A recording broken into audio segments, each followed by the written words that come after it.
El pasado 16 de noviembre, David León y yo, Francisco Maestre, nos acercamos al antiguo campo de concentración de Albatera, donde durante las últimas semanas se ha llevado a cabo una excavación para buscar las fosas comunes en las que yacen las personas que allí murieron. A continuación mostraremos una entrevista a Felipe Mejías López, el arqueólogo que lideró dicha excavación. Buenas tardes, estamos con Felipe Mejías López, arqueólogo, y para comenzar quiero que hablemos primero sobre lo que fue el campo de trabajo de la República y posteriormente lo que se convertiría en el campo de concentración de Albatera. En octubre de 1937 se inaugura un campo de trabajo de la República. ¿Qué es lo que se puede saber con exactitud de este periodo en el que tan solo fue un campo de trabajo? Vale, se conserva mucha documentación sobre esa fase. Es un campo de trabajo que realmente es una cárcel, es un centro penitenciario a cielo abierto que la República construye en función de un decreto de finales del año 36, pero no se ejecuta hasta el verano o principios de otoño del 37, y lo que hacen es intentan hacer una instalación modélica penitenciaria, pero modélica, en el que los prisioneros, los presos en este caso, pudieran redimir sus penas mediante el trabajo. No era un campo de concentración, era un campo de trabajo, entonces se dedicaban a roturar todo el espacio que veis alrededor de este lugar, pues a poner en cultivo. Esto era un saladar, entonces lo que hacían es roturar el terreno, avenar el agua salada, construir caminos. Las propias instalaciones que se construyen aquí, justo donde estamos ahora, pues se construyen unos barracones y hay talleres para fabricar escobas, para fabricar jabón, en fin. Los tienen trabajando en unas condiciones carcelarias pero dignas. O sea, esta gente comía todos los días, desayunaba, comía, cenaba, tenían su cama, tenían su centro sanitario, recibían visitas, tenían estafeta de correo, en fin, era una cárcel, estaba en un momento complicado, o sea, era un momento de un contexto bélico, o sea que tampoco era un hotel de 5 estrellas, lo he dicho en muchos sitios, pero era un campo de trabajo, ¿vale? Y existe mucha documentación en el archivo de la memoria en Salamanca, donde se recoge toda la documentación, incluso planimétrica, de las estructuras de los barracones, la distribución. Hay un plano también del proyecto de construcción del campo, que sabemos que se construye exactamente igual que el plano, lo que es el perímetro. Eso lo hemos podido determinar a posteriori, si queréis luego lo cuento, utilizando fotografía aérea. O sea, lo que es el perímetro del campo es exactamente como se planificó. La distribución de los barracones parece ser que no, o al menos no todos los barracones se construyen como están planificados. Y se conservan en la Biblioteca Nacional unas fotografías del año 38, seguramente, del otoño del 38, en el que las autoridades del campo, el director del campo, dejan entrar a los periodistas en el campo y visitan a los presos, los entrevistan, fotografían los barracones, y son los únicos documentos gráficos que se conservan, aparte del plano del campo. O sea que nos podemos hacer una idea bastante aproximada, bastante fiel de cómo estaban distribuidos los espacios, en fin, dónde estaban las alambradas, las torres de vigilancia, todo esto. Pero insisto, los matices en este caso son importantes. Era un campo de trabajo, no es un campo de concentración, porque esto, a raíz de esta actuación y en otras cuestiones en redes sociales, la gente siempre tiende a confundir esto. Hay polémica en torno a este tema, pero eso hay que distinguirlo perfectamente. No es lo mismo, no son los mismos contextos. Vale, perfecto, así queda claro, sí, que es lo importante. Ahora bien, ¿qué es lo que da pie a que este campo de trabajo republicano pase a ser un campo de concentración franquista en aproximadamente abril del 39? Sí, bueno, cuando acaba la guerra. La guerra acaba el 1 de abril del 39 y en el puerto de Alicante sabéis que pues quedaron 20, 30, 35.000 personas copadas. No pudieron escapar en los barcos que la República facilitó para que la gente se pudiera exiliar o salir de la guerra, y bueno, a esa gente que cogen en el puerto de Alicante los trasladan a los hombres al campo de los Almendros y en fin, a otros centros penitenciarios. A las mujeres las separan y a los niños, y a esas 15, 20.000, 25.000 personas que hay en el campo de los Almendros los traen por ferrocarril en varias expediciones, que la vía pasaba justo por aquí a 300 metros.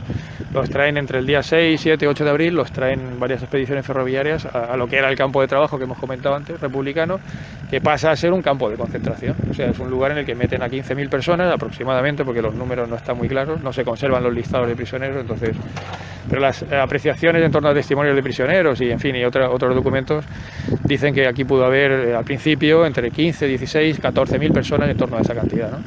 Y bueno, los meten aquí dentro y hacinados, los barracones se atestan de personas, no pueden dormir ni siquiera dentro porque las letrinas al segundo o tercer día se atajan, entonces tienen que dormir fuera. En fin, esto está más que comentado por ahí, yo lo he dicho en muchos sitios y hay gente que lo ha dicho antes que yo, ¿no? Y las condiciones son infrahumanas desde el principio, porque duermen a la intemperie. En abril llovió aquí, llueve poco, pero ese mes de abril pues llovió, la gente se moja, comen 2 o 3 veces o 4 en todo un mes, apenas beben agua y la gente empieza a enfermar y a morir prácticamente el primer mes. Ya hay muertos por tifus y por enfermedades infecciosas, sobre todo también por diarrea, hemorragias intestinales y tal. Entonces, bueno, todas esas defunciones que empiezan a partir de abril y continúan durante todo el periodo hasta que se cierra el campo a finales de octubre, son las que me hicieron, igual me estoy adelantando a la siguiente pregunta, pero bueno, ya te la cuento, son las que me hicieron plantearme esos muertos que había en el campo, donde están esos cuerpos, ¿no? Porque nunca no han aparecido por ningún sitio. Yo sabía que, y vosotros que sois de por aquí lo sabréis, que había testimonios de que bueno, aparecen huesos, hay huesos de muertos. En esta parcela, por ejemplo, el propietario encontró un montón de huesos en varios puntos. En fin, el testimonio es recurrente en toda la zona, pero nadie se había preocupado de ver qué había pasado con eso, ¿no? Y estudiarlo desde la arqueología, porque los historiadores sí que lo han estudiado a nivel documental, pero como no existe prácticamente ninguna documentación sobre el campo de concentración franquista, sí del campo de trabajo republicano, pero no del franquista, entonces, bueno, había una vía sin salida, una vía muerta. Mi planteamiento fue estudiarlo desde la arqueología, y la arqueología está dando resultados. Lo estamos estudiando desde un planteamiento arqueológico y ha dado muy buenos resultados. Perfecto. Es bastante curioso que en esta zona, nosotros, mi compañero de aquí de San Isidro y yo de Albatera, pues nosotros, por suerte o por desgracia, conocemos la historia y lo que pasó aquí, pero ya sea porque es algo parecido a un tabú entre la gente mayor y por el desconocimiento, ignorancia o incluso indiferencia de los más jóvenes y los no tan jóvenes sobre este tema, pues prácticamente es una historia que se podría decir casi olvidada. Me has comentado más o menos la historia brevemente del campo, ya que aunque fueron un par de meses, fueron bastante intensos. 7 meses en realidad, 7 meses. Más o menos la estimación de los cuerpos que se encuentran en la fosa de aquí del campo de concentración, actualmente ubicado en San Isidro, ¿de cuántas cifras se estaría estimando? No lo sabemos, no tenemos ni idea, sinceramente, porque no sabemos la cantidad de fosas que hay ni la cantidad de muertos que puede haber en cada fosa. No se conservan los libros de registro de los prisioneros, entonces no sabemos cuántos de los prisioneros que ingresaron aquí salieron vivos. No tenemos ese contraste para ver entre entradas y salidas de presos. Luego habría sido difícil saberlo en todo caso, porque era un campo en el que entraba y salía gente continuamente, porque era un campo de concentración, pero funcionaba también para clasificar a los prisioneros y redistribuirlos a otras cárceles y a otros campos de concentración. Había un trasiego continuo de gente. Luego había sacas, todos los días los hacían formar y venían en comisiones de pueblos de alrededor, incluso de otras zonas de España, buscando a prisioneros y los llevaban sin ningún tipo de control. Posible que algunos los ajusticiaran, a otros los meterían en otros centros penitenciarios de otros lugares. O sea, el control de prisioneros es muy difícil saberlo, el de muertos también, no lo sabemos. Sabemos que fosas comunes hay varias, no solo aquí, sino alrededor, en todos los alrededores del campo. Posiblemente haya en la zona de Catral, en Albatera sabemos que hay una, debajo del Parque Unión Musical La Aurora.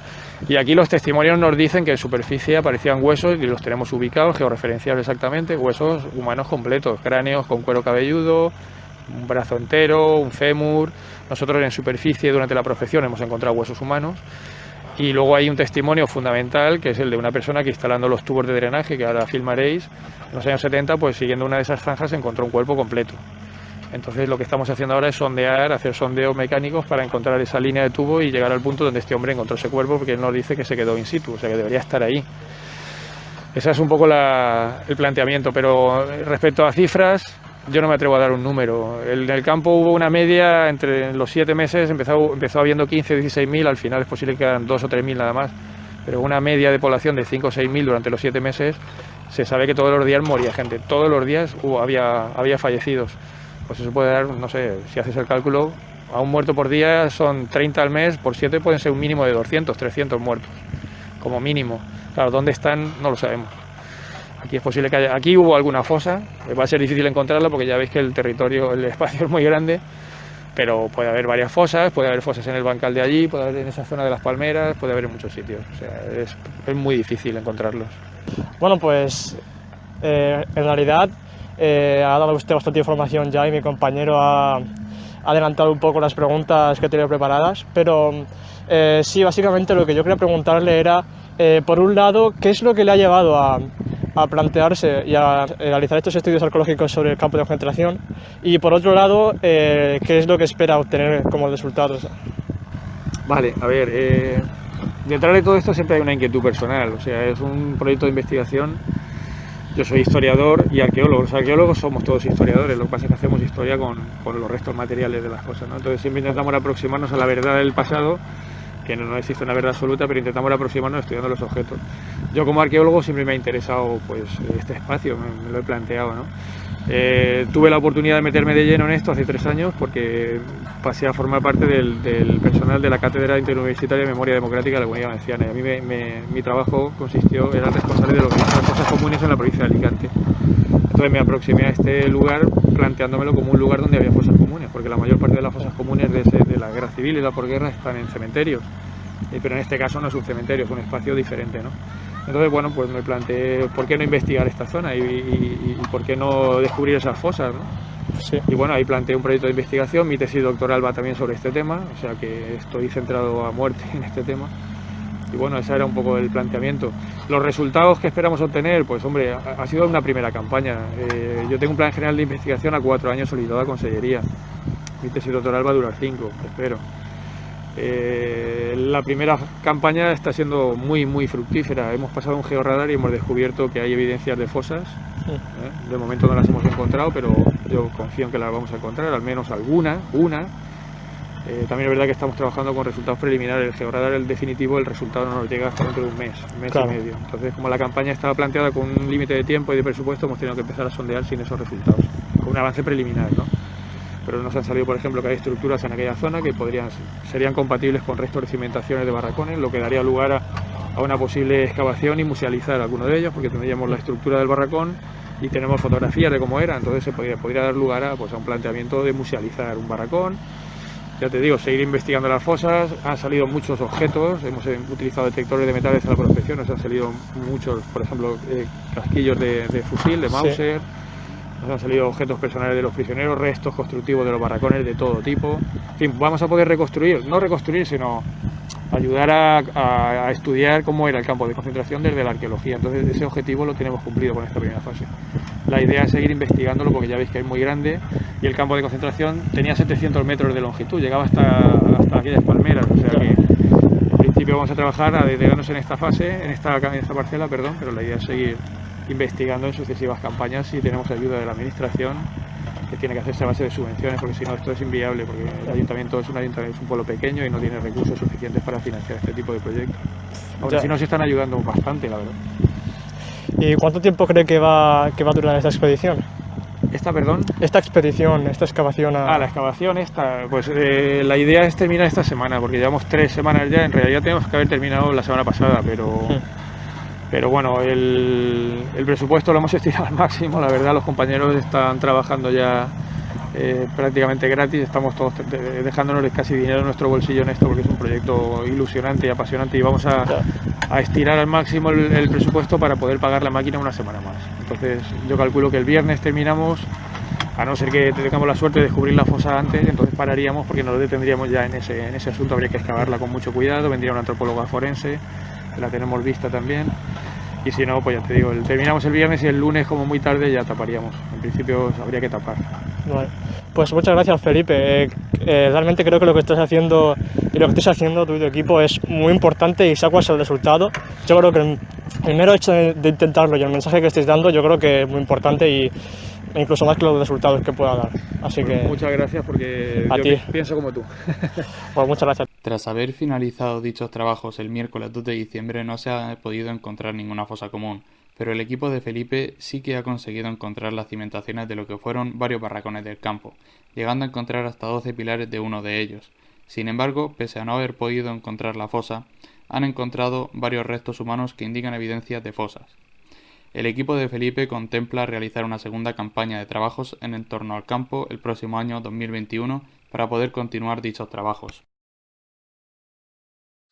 Yo recuerdo los primeros fusilamientos que estaba yo en el calabozo. Los primeros fusilamientos son tres muchachos que matan y que nos tienen informados bajo las ametralladoras, y uno de ellos, que es comisario, va diciendo a la gente: estad tranquilos, compañeros, no hagáis el movimiento, que es una provocación para matarlos a todos. Y los fusilan delante de nosotros. Bueno, la represión desde el primer momento. Es decir, a nosotros no se nos consideraba seres humanos. Esto además ha sido una tónica general del franquismo. Es decir, a nosotros se nos han considerado cosas, pero seres humanos de ninguna manera. Sí, eso era una situación verdaderamente demencial, ¿no?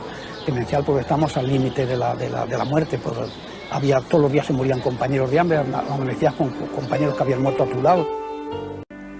Mi primera mujer con mi hija, estuvieron prisioneros en Albatera, y ahí a mi hija contrajo una enfermedad que acabó con ella. La niña era pequeña y no había leche, no había nada, y las condiciones fueron realmente trágicas.